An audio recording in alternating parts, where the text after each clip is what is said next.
It's August 1590.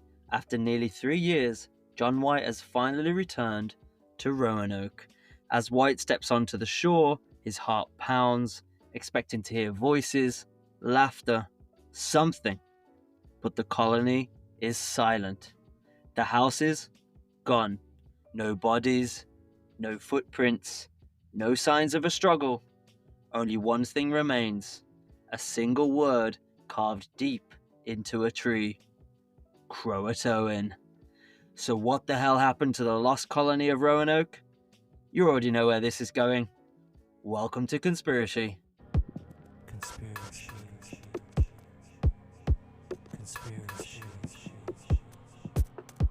Hello and welcome back to another episode of Conspiracy, the show where no story is too strange, no theory too far-fetched, and no one, and I mean no one, is safe from our deep dives into the unknown. I'm Ash, your host, your guide into the world of conspiracies, and occasional devil's advocate. And if you're new around here, there's so much we don't know, but in this show, we don't take "we don't know" for an answer. So join me every Wednesday as I dive into a new conspiracy theory or weird mystery. You can find all episodes of Conspiracy for free on Spotify, Apple Podcasts, or where those little ears of yours listen to my podcasts. My listeners allow me to do this, so please let me know how I'm doing. Reach out on TikTok and Instagram at Conspiracy, or via email conspiracy@gmail.com, or better yet, leave me a damn good review. Today we're going deep into one of history's biggest unsolved mysteries, the lost colony of Roanoke. What actually happened? Was it starvation, disease, a brutal massacre, a government cover-up, or something even weirder? We'll be exploring the full Roanoke story. We'll start with its shady origins because, let's be real, this wasn't just a happy little settlement. Roanoke was originally set up in 1585 as a privateering hub, aka a pirate base for raiding Spanish ships. Classic England. Plus, we'll be breaking this cade wide open with mind-blowing theories about what could have actually happened to the colony. It's one of history's greatest unsolved mysteries, and today we're going full conspiracy on it. Let's dive in. The year is 1585. England is getting serious about colonizing the New World, but let's be real, this isn't just about claiming land, this is about money, power, and straight up piracy. See, England had been sending explorers across the Atlantic since 1497, but it wasn't until the 1580s that they started looking at North America as more than just a cool place to map. They needed a strategic base, a place where they could loot Spanish and French ships without having to sail all the way back to England to reload. Yep, we're talking about privateers, aka government-sponsored pirates. They were basically pirates with a license to steal, plundering enemy ships and keeping a cut of the treasure before handing the rest over to the crown. The only difference between a privateer and a pirate is a piece of paper signed by none other than Queen Elizabeth I. To pull this off, England needed a base near enemy waters, and America was looking like the perfect spot. But who should they send? Enter Sir Walter Raleigh. Now, Raleigh had zero experience in colonization, none. But he was charming, rich, and tight with the Queen. And that's all that mattered, to be honest. So in 1584, at 30 years old, Raleigh orchestrates England's first colony in America. Instead of going himself, because, let's be honest, the Queen wasn't letting her favourite guy disappear across the ocean, he sends out a scouting expedition led by Captain Arthur Barlow and Captain Philip Amadas to scope out the land. Their mission? Find the best place to set up shop. And guess what? They did. They sailed back to England later that year with glowing reports of an island with lush land, fresh water, and plenty of resources. But they didn't just bring back maps and notes, they also brought back two Native Americans they'd befriended. You have Manteo from the Croatoan tribe and 1 cheese from the Algonquian tribe.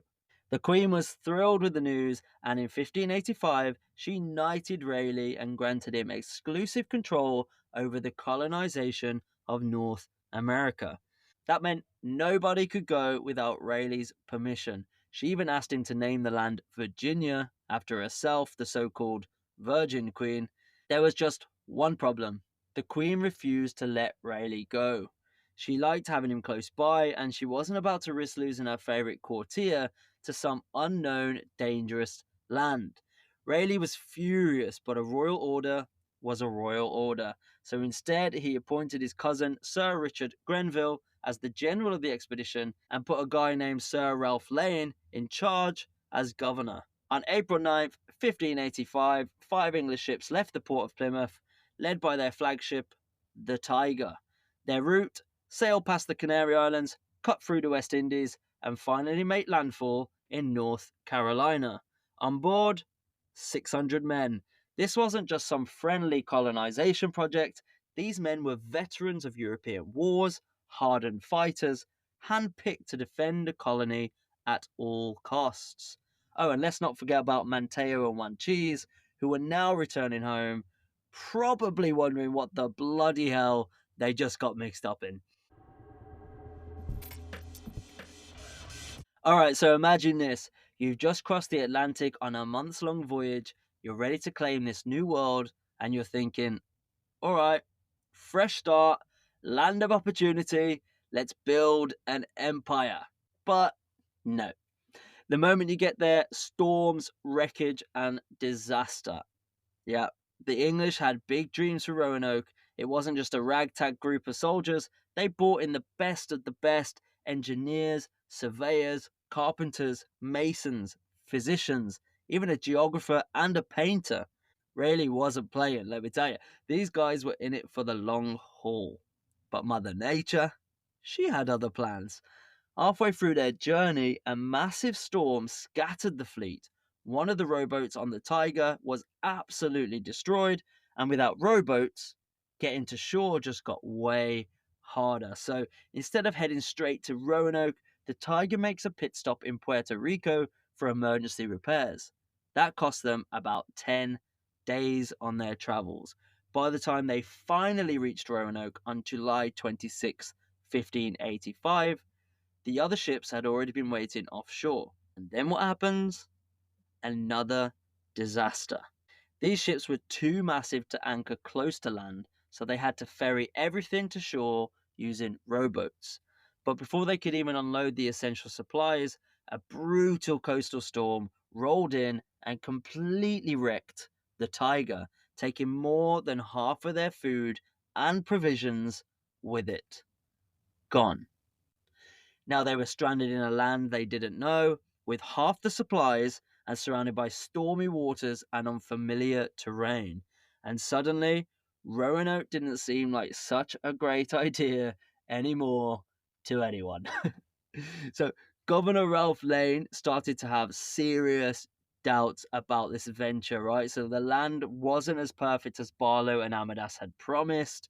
The waters were too shallow, the storms were too frequent, and privateering from Roanoke, not looking that great. Lane started actually thinking, should we move? Should Roanoke just be a stopover while we find a better location more inland? But for now, they had no choice. They stayed put. By August, the Tiger was patched up and ready to return to England for more supplies. Lane and 100 men stayed behind to hold down the fort and to try to build something sustainable. But here's the thing with that, they didn't have enough food, they had no idea how to survive off the land, and let's be real, like they weren't exactly on friendly terms with any native tribes.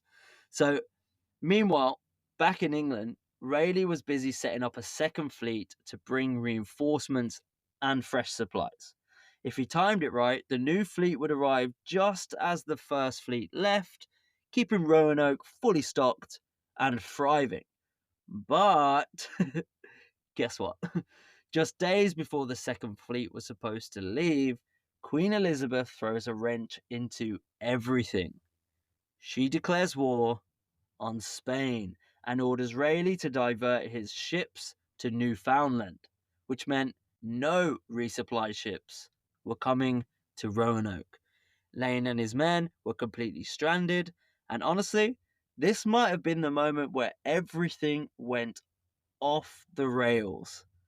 If that fleet had made it, maybe, just maybe, Roanoke would have had a fighting chance, and nothing would have happened to them that they became the biggest mystery ever. But instead, this became the start of the nightmare. And what happens next? Well, let's just say things got dark, very dark. So at first, things seemed manageable. Sure, the colony lost most of its provisions in a storm, and they were completely cut off from England. And sure, they were 100 men deep in an unfamiliar, unforgiving land, but, they had hope. Roanoke Island, 1585.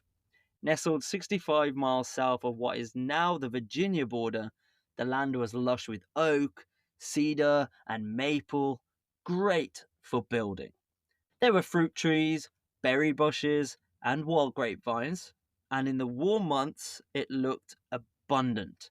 The settlers thought, if we can ration carefully, if we work the land, if we just hold out until winter, if we can survive until the supply ships return.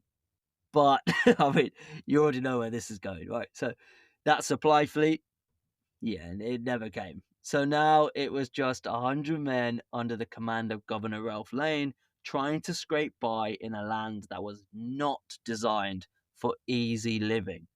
Sir Walter Raleigh had grand plans for this settlement: a market square, a well fortified 5-sided fort, timber houses that could be dismantled and moved if needed. It was a strategic, flexible design. Except modern archaeologists haven't found any evidence that the settlers actually followed the blueprint at all. Instead of building inside the fort, where they'd be protected, they built their homes outside of it. Why? No one really knows, to be honest. I don't know. Maybe just the border of America makes people stupid. So, sorry, guys. But maybe they felt safe. I don't know. Maybe they thought their only threat were the Spanish and bad weather. I mean, they came from England, so I mean, come on, bad weather should just be like whatever. Maybe they were just overconfident, right? But by the time winter crept in, all of that changed completely. The crops were failing, of course. The rations were running dangerously low. The men were getting desperate. And just when things looked really grim for the settlement, something surprising actually happened, right? The Algonquian and Croatoan tribes stepped in. And now those two names are actually really, really hard to say. So I'm just, from now on, just gonna, if I ever mention them again, I'm just gonna say Algo for Algonquian and Crow for Croatoan. Because honestly, like I'm just like chatting away, and then I'm like Algonquin. So it's probably better if I just say the Algo tribe and the Croa tribe. I can't even fucking say that. The Croa. Okay, the Algo tribe and the Crow tribe. Right. Okay. Well, these two tribes, they saw the colonists struggling, and instead of leaving them to starve, they actually offered them help, right? Food, fishing guidance, even manual labor. They all chimed in, and they didn't ask for anything in return. And let's be honest, without them, the colonists wouldn't have lasted the winter. Now, remember Manteo and Wanchese, or Wanchez or Wanchese, I don't know how the fuck you pronounce it, but Manteo and Wanchez, the two native representatives from the previous expeditions, right? Yeah, well, they became the bridge between the two worlds.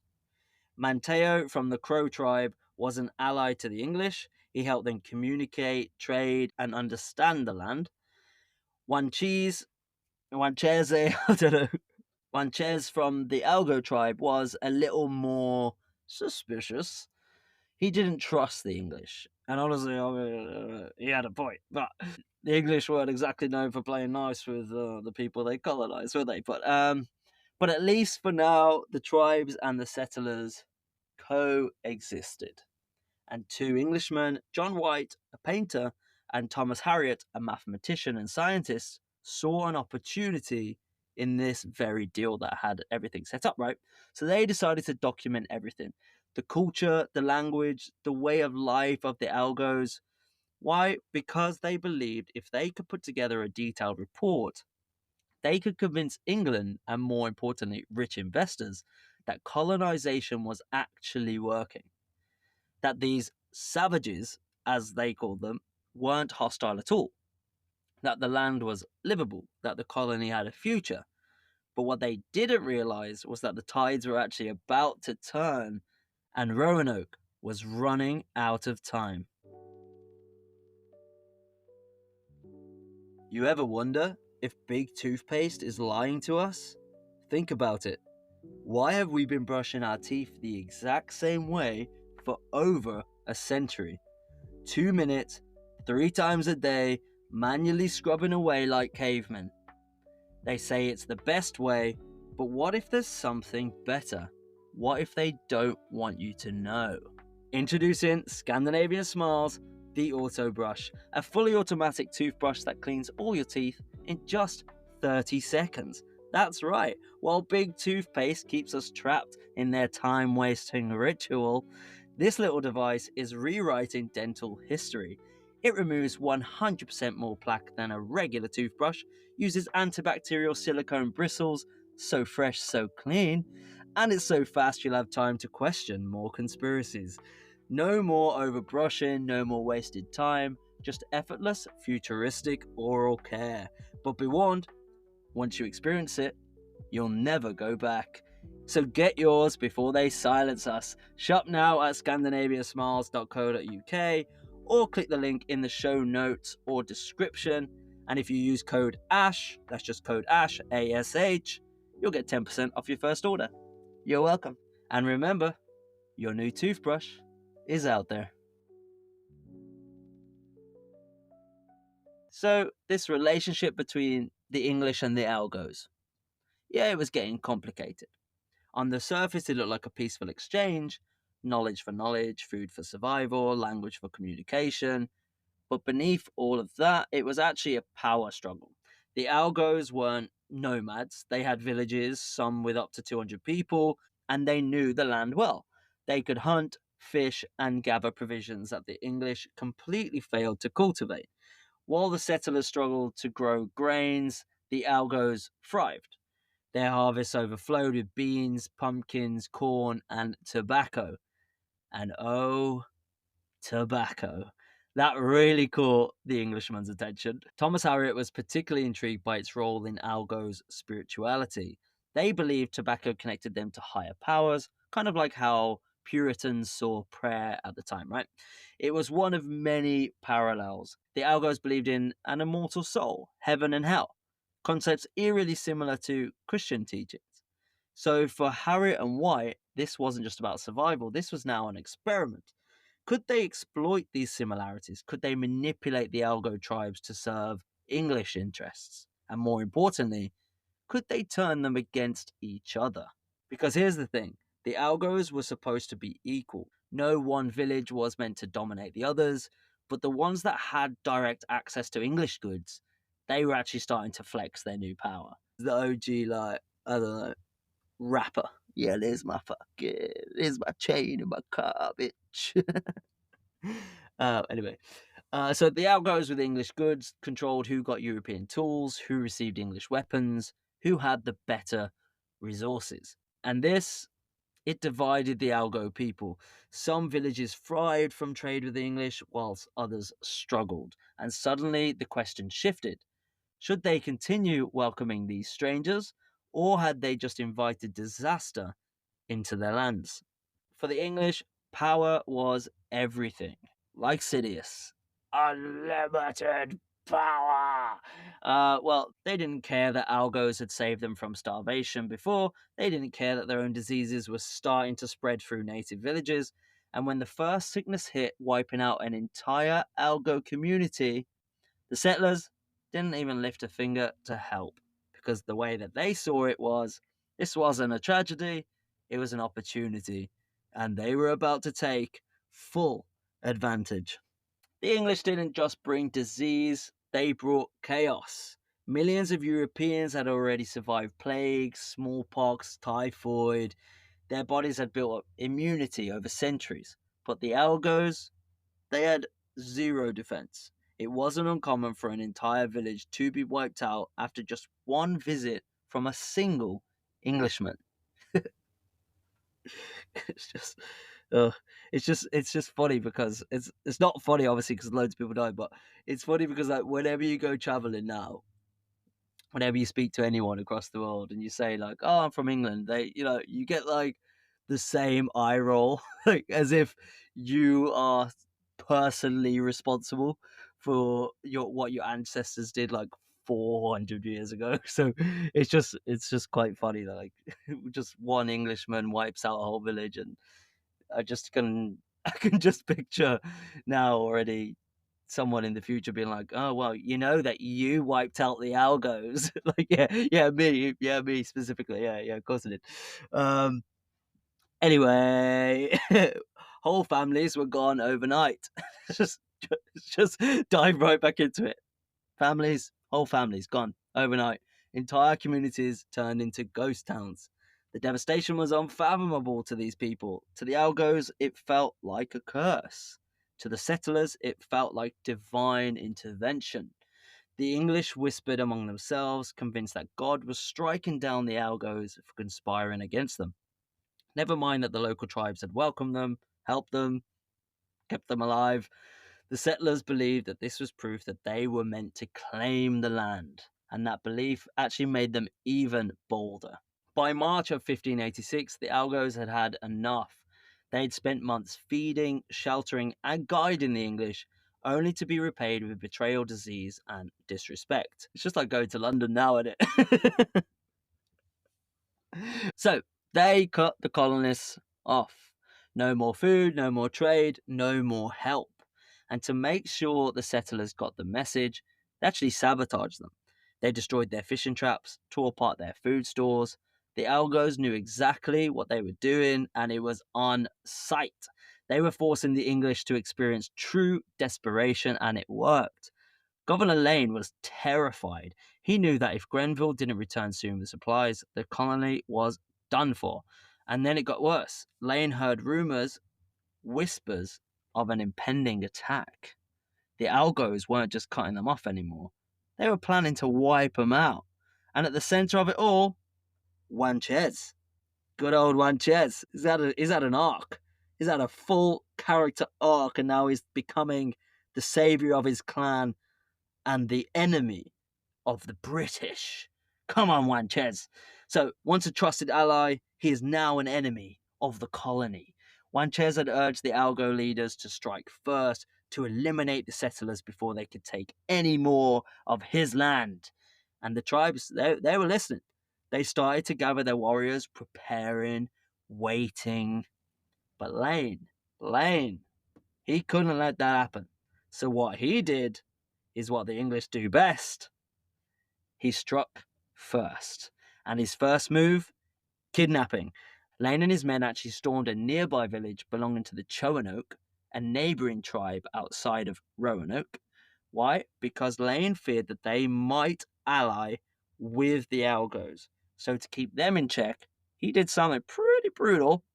He kidnapped the king's son, Skiko. And this wasn't just a hostage situation, this was a message. Lane wanted the tribes to know, you attack us, motherfuckers, your leaders will suffer.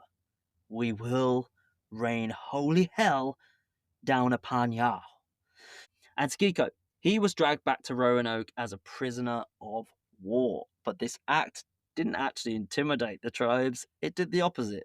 It enraged them. And what happened next? Well, it's going to change Roanoke forever. So, yeah, the kidnapped Prince Skiko? Well, He actually turned out to be an unexpected informant, the little snitch.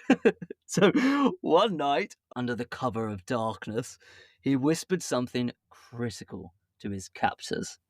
Just days before his abduction, he had been dining with Pemisipan, the Algo's leader, who had grown tired of the English lies. Once known as Wingina, sorry, what? Once known as Wingina, he had renamed himself, but he renamed himself Pemisipan, and I can kind of see why. But apparently, it was actually just an act that symbolized his distrust of the colonists. I mean, I think it was a pretty good rename. Maybe he just maybe he just learned English. But now Wingina, aka Pemisipan, was done playing nice. He was over it. He's out for blood. He's like, yo, Bloods and Crips. He's ready to go. Skiko revealed that Pemisipan and his warriors weren't just talking about retaliation anymore. They had set a date. They got it in the calendar. They've marked it in the calendar. June 10th, 1586, a full-scale attack on Roanoke. And the English? Well, let's just say they were done waiting around to be slaughtered. Lane, who was already on edge, saw this as his moment. He didn't want to just stop the attack, he wanted to crush it. So, he came up with a plan. Lane spread a lie. Little Chinese whispers up in here. So he sent word to Pemisipan, Wengina, saying that the settlers were leaving Roanoke, that they were heading south to Croatoan Island to meet the English fleet and sail home. Of course, that was bullshit. The real plan, Lane and his men would ambush Pemisipan before the attack could even begin. But first, they needed to isolate the village. No warnings, no escape, no survivors. So Lane ordered his men to steal every Algo canoe. If no one could flee, no one could warn Pemisipan, Wengina. But there was one small problem. The Algos caught them in the act. So a fight broke out right there in the dead of night. 4 Algo warriors were killed. The rest escaped and they ran straight to Pemisipan, Wengina. Lane's perfect ambush was ruined. But Lane wasn't about to give up, not for anybody. He was an independent colonizer. So the next morning, he and 25 armed men set off for the mainland. This time, they were going to kill. When they arrived, Pemisipan and his people welcomed them. They believed the English had come to negotiate Skiko's release. They had no idea what was about to happen. At some point during the peaceful talks, Lane subtly raised his hand and yelled these 3 words: Christ, our victory!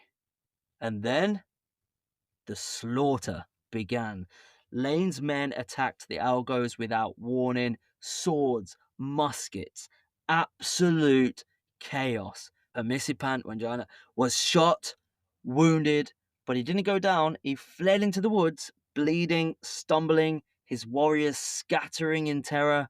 But Lane's men chased him down, and when they re-emerged from the trees, they weren't just carrying his body, they were carrying his severed head. Yep. The English didn't just kill Wangina, they desecrated him. His warriors had no choice but to retreat, leaderless and broken. But the settlers' victory, it didn't last long, because after Pemisipan Wangina's execution, fear crept in. They knew retaliation was coming, and fast. And then just 1 week later, a fleet appeared. 23 ships, sails on the horizon. But here's the thing, they had no idea who was on board. Was it help? Or had they just brought more enemies to their doorstep? By spring of 1586, Roanoke was hanging on by a thread. For 10 months, the colonists had spread disease, tried to force their religion on Native Americans, and murdered their leader. Now they were trapped on an island, surrounded by enemies, starving, weak, and waiting for retaliation. Then, over on that horizon, not just any sails, It was Sir Francis Drake. I need a one dance, got a Hennessy in my hands. One more time before I go on my sail to Roanoke. Yeah, not that Drake. But if you don't know Sir Francis Drake, let me break it down. He wasn't just some sea captain, he was one of the most feared privateers of his time, meaning a legal pirate. He raided Spanish ships, looted Caribbean settlements, and made a fortune doing it, all under the blessings of Queen Elizabeth I. And this time, he was returning from a wildly successful expedition in the Dominican Republic with refugees, slaves, and most importantly, supplies. Some historians believe Roanoke was established with him in mind, a secret military base for Drake's Atlantic raids. Always sounds like Drake's Atlantic record. You know what I'm saying? But when he dropped anchor near the colony in June of 1586, he was met with a disaster. The settlers were malnourished, their relationships with the Algos was shattered to say the least, and Governor Lane was ready to bail. At first, Drake offered to leave 4 months worth of supplies, help them out a bit before heading back to England. But then another storm came. On June 13th, 1586, a hurricane slammed into Roanoke Island.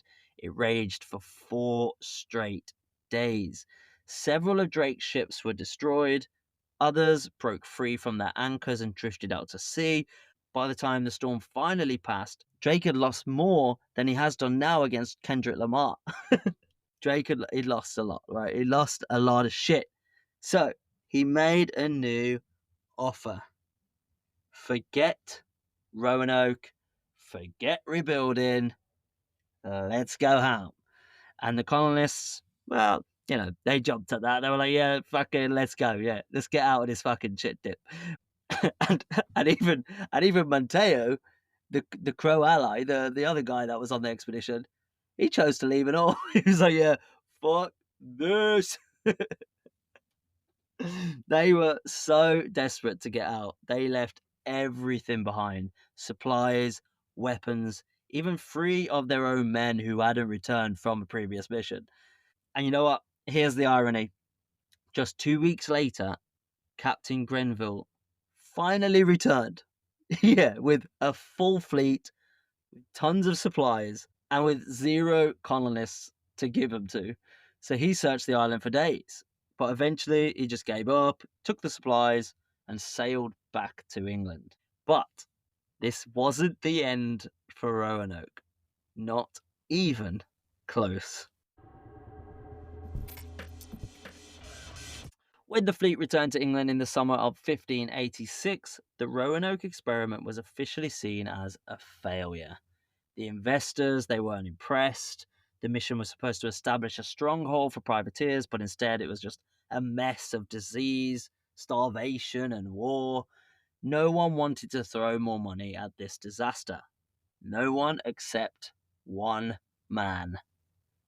John White, the father of Snow White. No, John White. He's a painter and cartographer by trade. White had actually survived the first Roanoke expedition, and for some reason, he was dead set on going back. Was it a sense of duty? Was it unfinished business? Something deeper? Did he find a little chica out there? This guy's little tang over in Roanoke? No one knows. But in late 1586, White started drumming up interest for a new expedition. This time, it wouldn't just be a ragtag group of adventurers and military men, it would be a real colony. Men, women, and children. A community ready to settle permanently in the new world. So White convinced more than 100 people to join him, and among them was his pregnant daughter Eleanor Dare, her husband Ananias Dare, and their unborn child, set to be the first English baby born in the new world.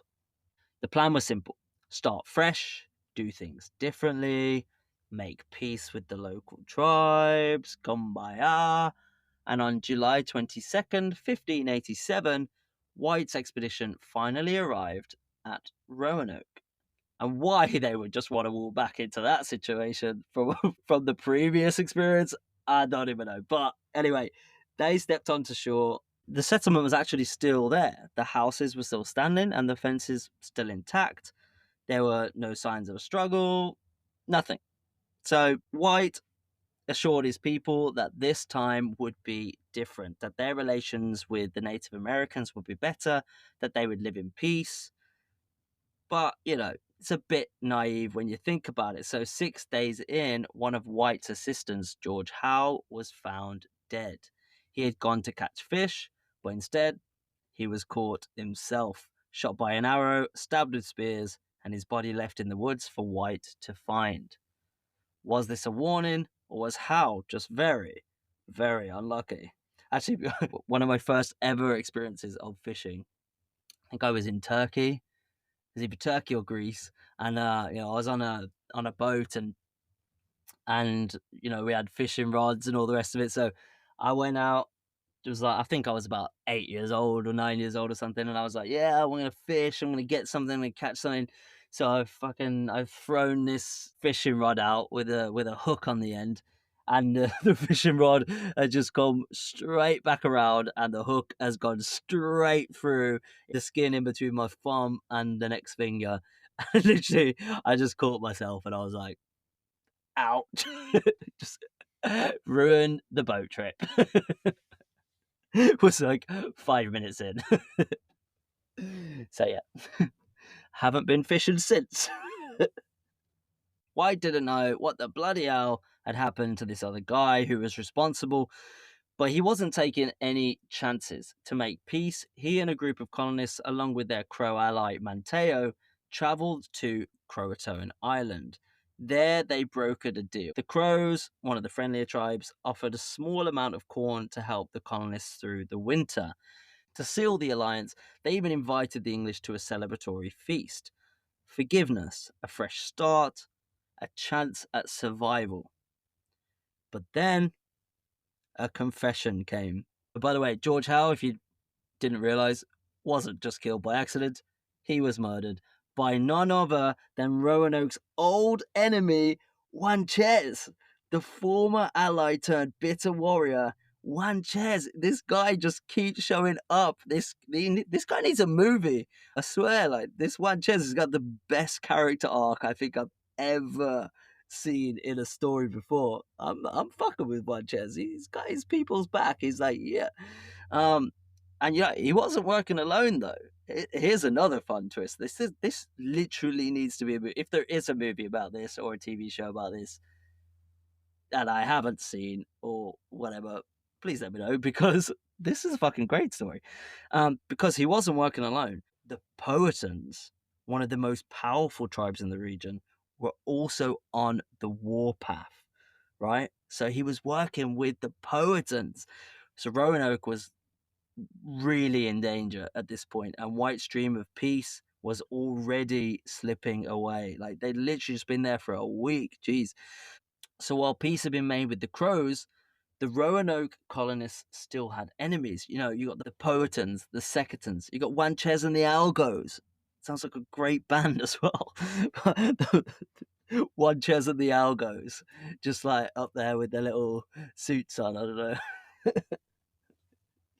Singing old timey classics. Juanchez and the Algos, Juanchez and the Algos. But yeah, by by August 1587, and just 2 months after arriving now, Governor John White made a deadly decision.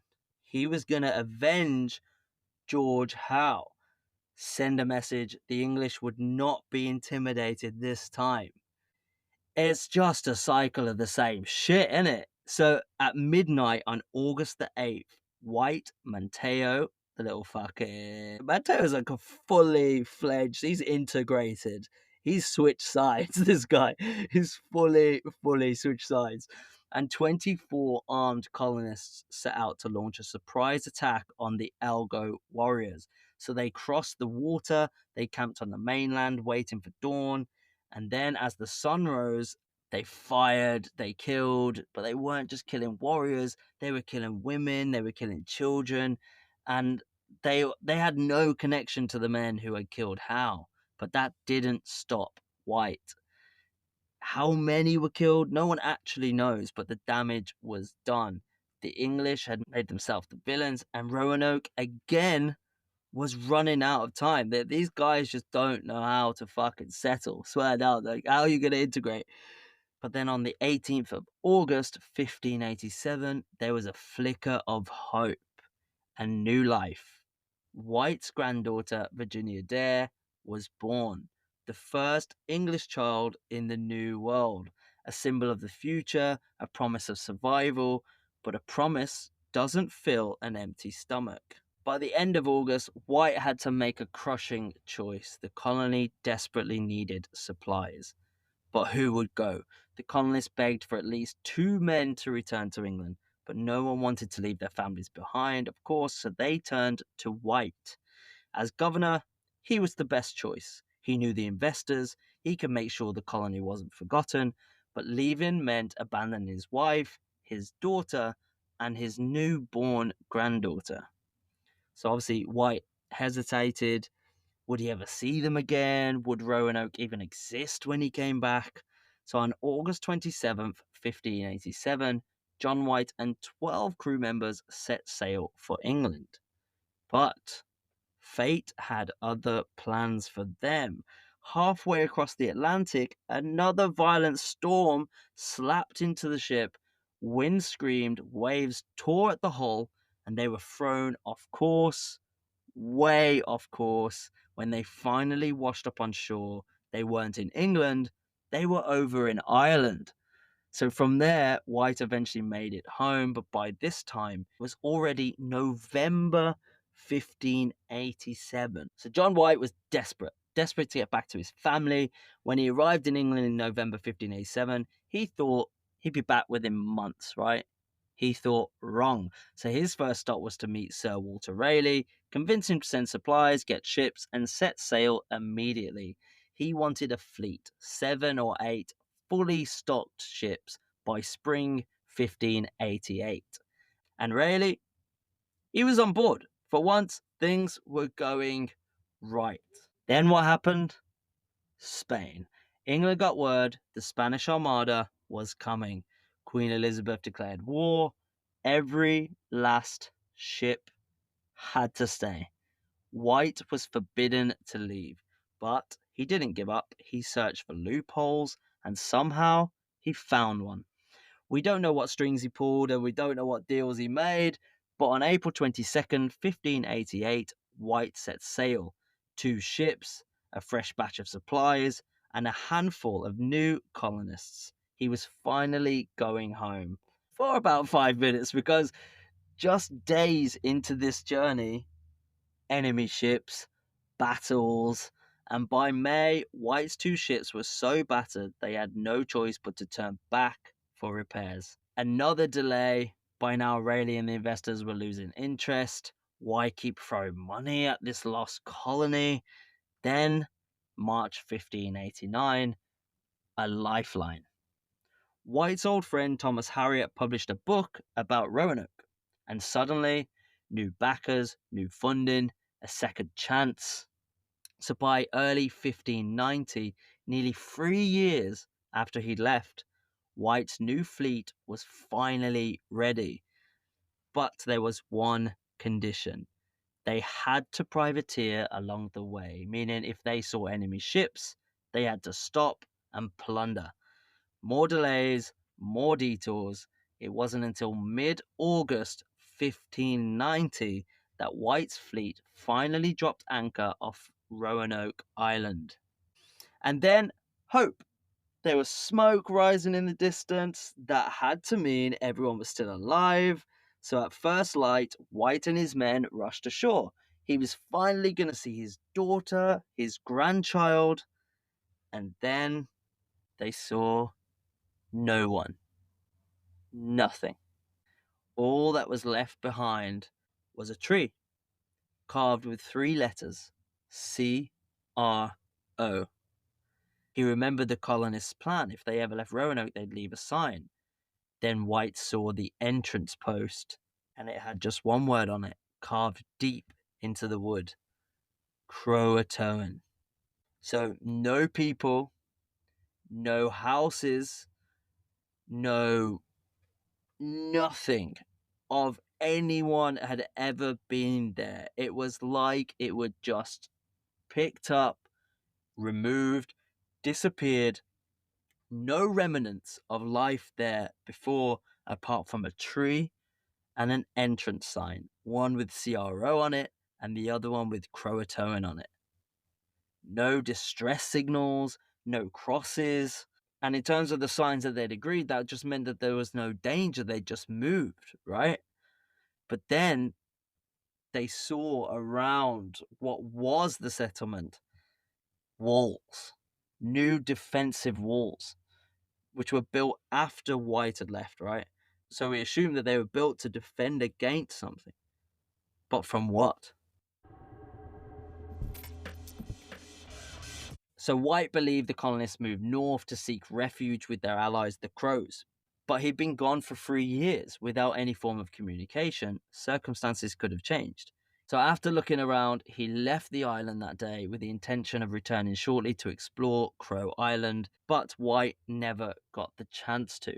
And so Roanoke remained lost. For nearly 2 decades, the mystery sat untouched until the Jamestown colony was founded in 1607. Finally, search parties, expeditions, but when they went looking, they found nothing. No trace of the Roanoke settlers, not one body, not one clue. Which brings us to our first theory: the settlers never resettled.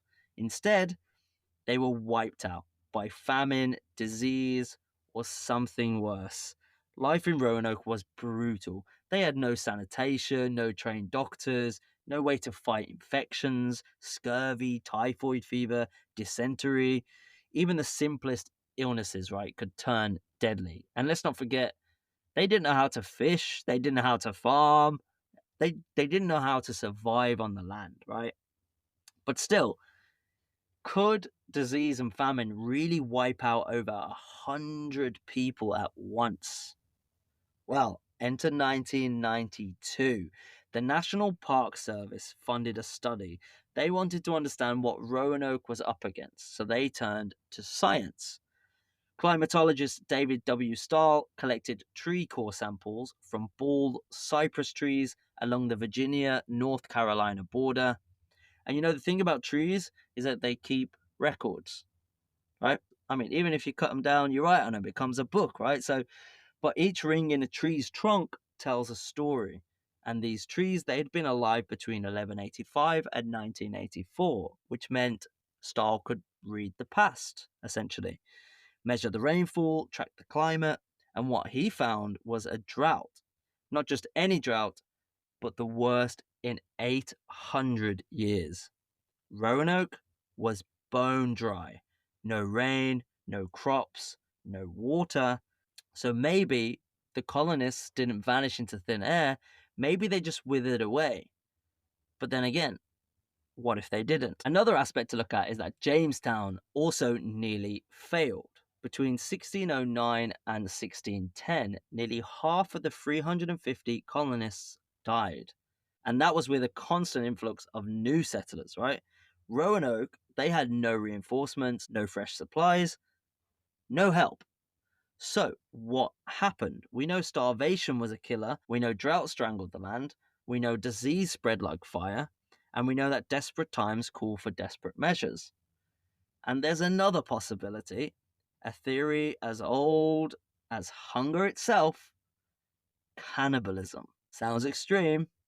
Think again. So Jamestown records from the early 1600s prove it happened there. The starving settlers ate their own horses, ate their pets, and they even ate each other. Archaeologists found skull fragments with butcher marks, bones with knife scrapes, a 17-year-old girl's skull split open as if someone had been scooping out the brains. So if Jamestown, a more established settlement with a constant influx of new settlers and medicine and whatever, resorted to this, why not Roanoke? No bodies were found, no mass graves. So what if there were no bodies to find because the colonists ate them all? It sounds grim, but maybe starvation turned the settlers into monsters. But the biggest problem with that theory is that if the colonists died of any natural causes, be it cannibalism, disease, or famine, there would be some archaeological evidence, and there is none for any of it. There should be some remnants of medicines, decomposing bodies, or even written documentation. 115 bodies don't just disappear. So where did they go? Our third theory is that the Roanoke colonists moved to modern day Hatteras Island. They joined with the Croatoan tribe. So let's break that down. A hurricane in 1993 actually unearthed clues, masses of old pottery near a Crow village, which led to a new search. And then in 1998, a 10-carat gold ring engraved with a prancing horse was also discovered. This ring wasn't traded, it was too sentimental, too valuable, which means its owner was there. A Roanoke settler was there. But one ring just isn't enough. Mark Horton from the University of Bristol wanted more, so his search sparked something bigger. By volunteers Margaret and Scott Dawson from the Croatoan Archaeological Society. And in 2015, they found some juicy stuff. So they found a 16th century English gun, a lightweight English sword, and copper eyelets, which were buttons from European clothing at the time. But maybe they were from other privateers, sailors who passed through. But who leaves their weapons behind? I don't know, like it doesn't really sit well with me. And then you got the slate tablet. So a writing slate was discovered with a small letter M carved into it. Horton believed it belonged to someone educated, maybe a European. And John White, he used that exact same material when painting and sketching the locals. So could it be his? Or could it be Eleanor's? A mother's keepsake carried with her into the unknown. And then you've got another shift. So bones were discovered. Ancient trash heaps revealed a change in a Croatoan diet. Fish and turtles were their usual meals, but then they started to discover deers, birds, land animals. So they'd started hunting. And what did they start hunting with? Guns. So is that proof of the merging of Roanoke and Croatoan? That the guns went over to them and they started hunting for meat? Because you know the Roanoke people, they were eating meat, etc. Could that be proof? And then comes John Lawson. He's an explorer who visited Hatteras Island in 1701. And in 1701, the Croatoans told him, our ancestors were white. Is that proof? Is that the smoking gun? They spoke English words, they had grey eyes. So did Roanoke survive by becoming Croatoan? But then that just opens a bigger question, because if that's the case, why didn't John White find them there? Now we've covered starvation, disease, and even assimilation, all the good stuff. But what if it was something else? Something not of this world. So, legends tell of dark entities lurking in the North Carolina woods. Malevolent spirits, whispering witches, monstrous creatures stalking in the night. And the Croatoan tribe, they actually feared something ancient, something they called a reptilian devil. The reptilian devil is a serpent like being watching from the trees. They believed it lured people away deep into the shadows of the forest, never to be seen again. So, did the Roanoke colonists all wander into its grasp? Or worse, were they taken by none other than the Croatoan curse? So there's another strange pattern tied to the name Croatoan. It keeps appearing over and over again, linked to mysteries, vanishings, and death. So this is really interesting because the word Croatoan was supposedly found scrawled in these following places. First, on the bedpost of Edgar Allan Poe, just before his mysterious death in 1849. Secondly, in the Journal of Amelia Earhart, the famous aviator who disappeared without a trace in 1937. Then you've got on the last notes of horror writer Ambrose Bierce, who vanished in Mexico in 1913. And it was even in the abandoned hospital room of stage magician Harry Houdini before he died. Coincidence? Nothing's a fucking coincidence, come on. So, is that a thing? Is this word cursed? Am I now gonna fucking vanish? Like, if there's no episode next week, you know I've been taken by the fucking Croatoans. Fucking, what's his name? Mangina. What if his name? Wingina's coming up me. Or could Croatoan just be a warning? I don't know. Like, it's a bit weird, right? That word appears at all of these different places, and it's literally the only thing that was there when White went back to the island. It was the only thing, just Croatoan, and no one else, nobody's no trace of anything. And now this word keeps popping up in other places too. It is strange. And and then it's also linked to other Native American legends from the region, which speak of dangerous entities lurking in the wild. So you've got the Wendigo, which is a twisted, flesh hungry spirit that possesses those who are starving, driving them to cannibalism. You've got the Skinwalkers, which are witches who could shapeshift into animals and blend into the night. I'm actually doing an episode on the Skinwalkers soon because they are so interesting and there's a lot of content to cover with them. So yeah, listen out for that in the future because the Skinwalker is going to be a really good episode. So if the Roanoke settlers were starving, they're on this mysterious island, could desperation have turned them into something else completely? Did they become the very monsters whispered about in legends? Or maybe they were hunted. Maybe they were claimed. I don't know. Like there's so many options with this because how do 120 people just vanish? It's not like it was like 300 years later that they were, someone came back on a boat 300 years later and they were gone, like what do we? But it was only 3 years and gone. No traces of them to ever be discovered. Maybe they were claimed by something. Maybe they were pulled into something. I don't know. Like anything is possible. Nothing is too out there in this fucking podcast. But not all disappearances are accidents. So some are orchestrated. Let's talk about that. If the Roanoke colonists didn't just vanish into thin air and into the wilderness, maybe they were removed on purpose. So our next theory is one of political betrayal. Sir Walter Raleigh, the mastermind behind this colony, he also had powerful enemies. One of the most influential one was Sir Francis Walsingham, Elizabeth I's spy master. So Walsingham was the head of England's secret intelligence network, a man who knew too much and trusted very few. Some historians suggested that he and others in the royal court actively sabotaged the Roanoke colony. And why would they do that? To completely discredit Raleigh. So by the late 1580s, Sir Walter Raleigh was riding high. Like he was the G. He was the go-to guy. He was Queen Elizabeth's favorite. He had exclusive rights to colonize North America. He was making powerful allies and seeking wealth from the New World, And Walsingham, well, he hated Raleigh's influence over the Queen. He saw overseas colonies as a waste of resources. He was focused on war with Spain, not planting crops in Virginia. So if Roanoke collapsed, Raleigh's ambitions would crumble.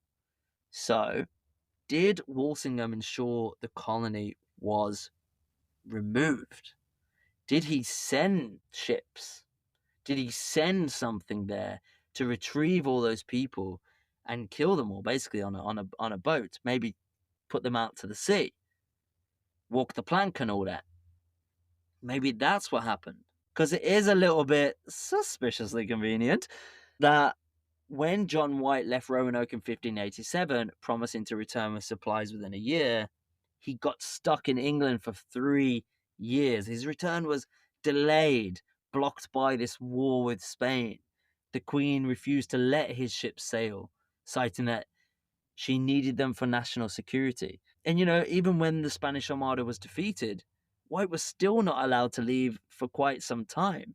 By the time he finally returned in 1590, the colony was gone. But what if that was the plan all along? What if White was never meant to return? Like a lost on purpose, a manufactured disaster. And was it successful? What happened after Roanoke vanished?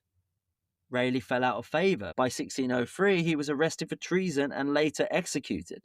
The very man who once held the fate of England's New World Empire in his hands, dead, executed. So was Roanoke just a colony that failed, or was it sacrificed?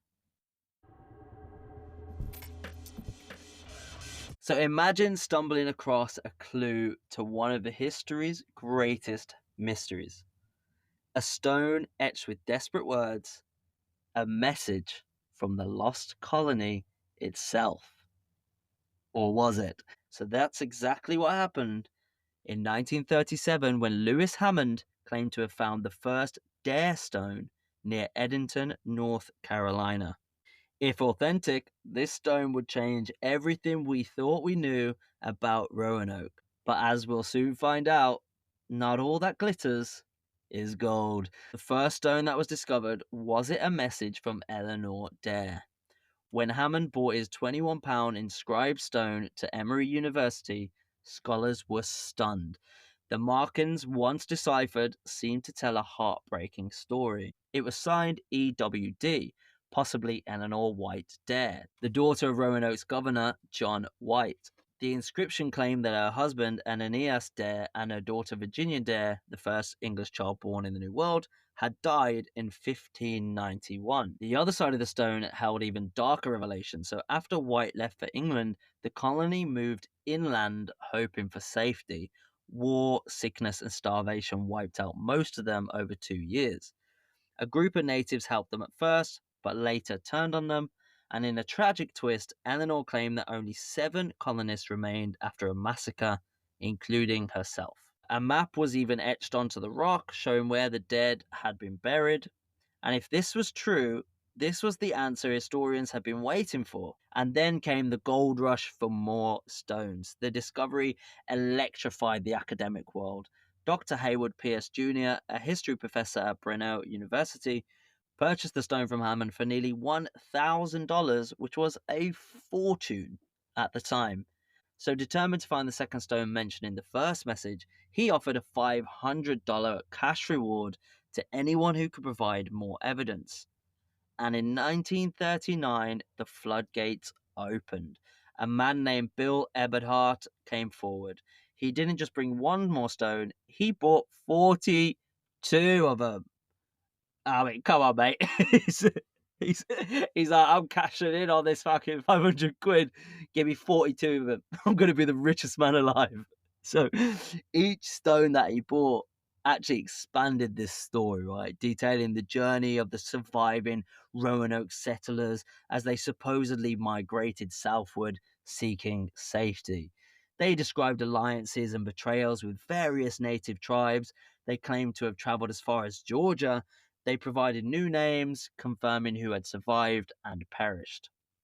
For a while, this seemed like the greatest historical discovery of the 20th century. But then everything unraveled.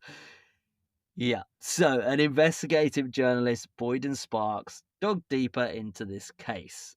Linguistic experts found inconsistencies, words and spellings that didn't match 16th century English.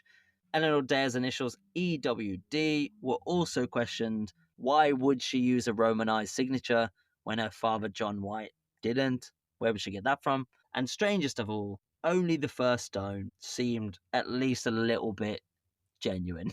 The rest, fake. They were all fake. So experts soon discredited the stones as a fabrication, likely created by opportunists looking to cash in on the excitement. I mean, you gotta blame him for trying. I hope he got 500 for every single stone and lived a life of luxury until he was found out. So because of all the ones that were brought in that were just discredited and made fake, that, you know, brings the first stone that came in under scrutiny as well. So, you know, was Hammond's discovery real, or was his just the first move in this elaborate con?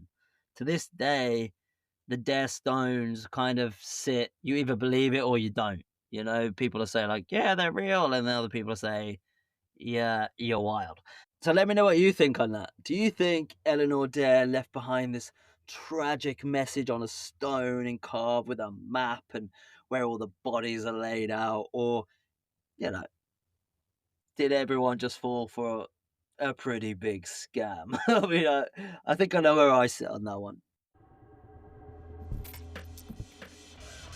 So an interesting thing about Roanoke, right, is like it was this colony all those years ago. It's still unsolved. It's an unsolved mystery. No bodies have ever been found, and I just find it so interesting. It's actually a really cool thing to talk about. I've really enjoyed doing the research on it, and my inspiration for this episode actually come from I'm a lover of the first few seasons of American Horror Story, right?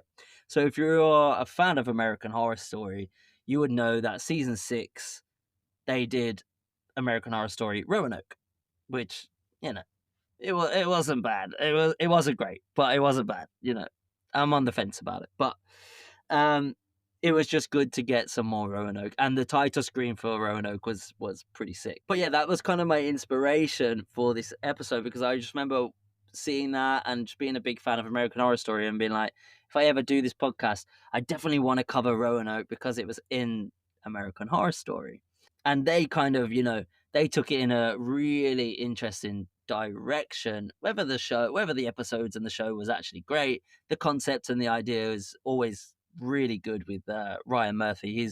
He's great with his ideas. You know, they cranked the drama and they cranked the horror up to like 11. Instead of like putting it in this historical realm, they went full on paranormal nightmare. The show combined ghosts, curses, cannibals, demonic forces all into one, and it's just a really good watch. And if you've never seen it, definitely go and check out American Horror Story Roanoke. And let's not forget Kathy Bates' character, the Butcher. She was great. I love Kathy Bates. Kathy Bates is one of the greatest actresses of all time. I love her so much. And the way that they use the phrase Croatoan in that show is also really good. They use it as like a powerful ward against spirits, which is actually based on an old legend that claims saying Croatoan can banish evil entities. So the amount of times I fucking said it in this podcast, I don't want no evil entities up in here for at least 10 years. Croatoan, Croatoan, Croatoan.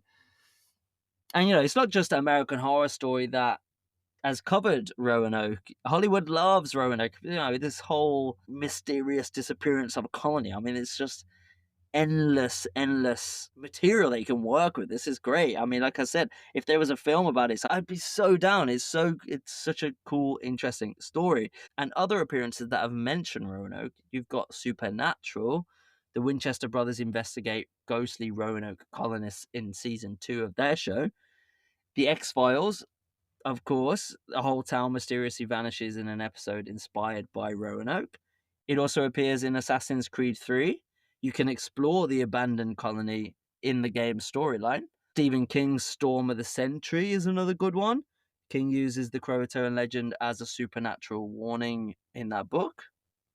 And of course, Roanoke has inspired dozens of horror novels, comics, and conspiracy theories because our whole colony disappearing without a trace. It's literally horror gold. It's horror gold, it's conspiracy gold, it's just great content. So, after all that, what really happened to the lost colony of Roanoke? Was it a ghost story for American Horror Story? Did they join with the Croatoan tribe? Were they wiped out by disease, war, or famine? Or did something much stranger happen? Something not of this world, maybe. The truth is, we may never know. And maybe that's the point. because legends like Roanoke, they live on because of the mystery, because of the questions, because deep down, we love the unknown. So whether you believe in historical facts, supernatural forces, or deep government conspiracies, the legend of Roanoke is very much still alive. And next time you hear someone whisper, "CROATOAN," well, maybe listen a little closer because you never know what you might find. So let me know, what do you think about Roanoke? Drop your thoughts, theories, or even a wild conjecture in the comments, or start the conversation on our social channels. You can find me on Instagram and TikTok at Conspiracy. You can also email me, conspiracy@gmail.com. I'm always keen to hear what you guys have to say, and let me know if there's any conspiracies you'd like me to cover. My inbox is always open, guys. Get in there, let me know. Let's build this community. Conspiracy. Conspiracy. That's it for today's episode of Conspiracy, where weird is the new normal. Join us next Wednesday for a brand new conspiracy theory. If you enjoyed today's episode, don't forget to hit subscribe, share, and let's keep the discussion alive. And remember, the truth is out there.